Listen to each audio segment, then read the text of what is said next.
Secretary of Defense and as the Joint Chief, Chairman of the Joint Chiefs, they have the authority. So are you confident that we're going to see this type of craziness rolled back on our military bases?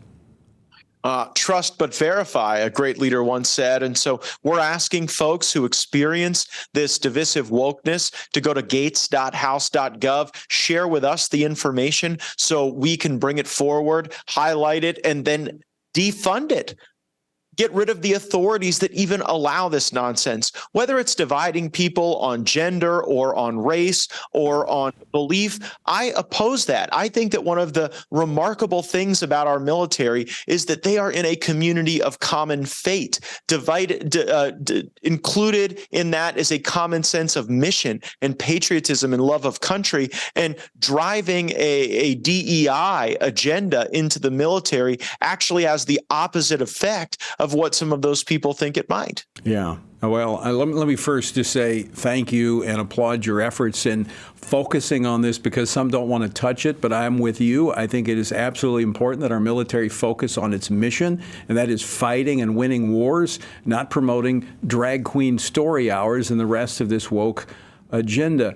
Congressman, I want to switch topics for a moment. Senator Tommy Tuberville is in a standoff with the Pentagon leadership over the military's illegal abortion policy. He's using the Senate's power to promote flag officers to get the Department of Defense to retreat from this abortion-promoting policy. I believe, I didn't watch all of the committee hearing today, but I believe that topic came up. Any movement there?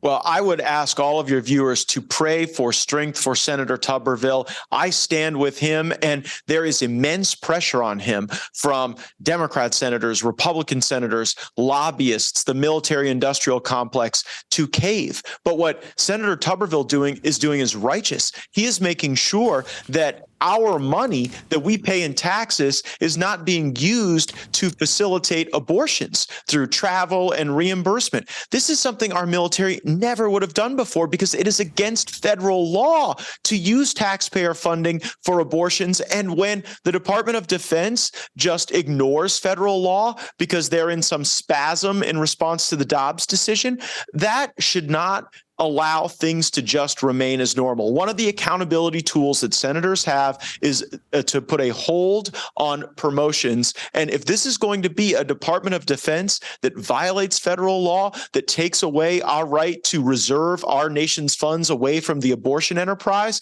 then maybe they shouldn't have their billets filled and should not have their requests met. And so I am so proud of Senator Tuberville, and I know that he gains strength through the prayer of others. And that would be my request to your viewers. And we are certainly doing that. And folks, we've gathered about 20,000 of you have signed the petition of support for the senator, which we're going to deliver to him. So if you'd like to join that, text the word PROTECT.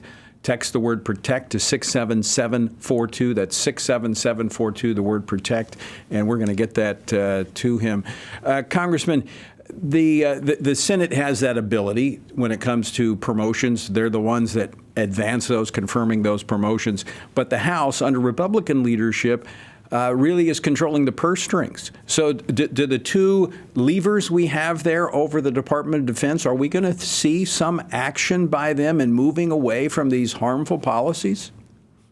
Well, Kevin McCarthy said that we will use the power of the subpoena and the power of the purse. And at times those have to go hand in hand for us to assess who is making the decision to flaunt federal law on abortion or to host drag queen story hours for children on military bases. And we've actually developed tools during the contest for the speaker's race to identify those specific bureaucrats and then zero out their salary. So that's how we're able to weave together the investigatory powers with some of those powers of the purse. And in the past, Republicans have been all too willing to just vote on some omnibus bill that is thousands of pages that we just get a few hours to read before enactment. But we got concessions in January as a part of the speaker's contest to have individual review of this legislation and the funding streams. And that gives us the ability to hold people accountable with dollars. And so far, That's exactly what Republicans are doing. They're moving down that path. And again, I was one of those that was saying what was unfolding in that speaker's race, the outcome was going to be good. And I think we're in a good place, at least the Republicans are at this point. Congressman Matt Gaetz, out of time, but I want to thank you for joining us. And again, thanks for standing up and defending the values that made this country great. My pleasure. It's an honor, Tony. Thank you.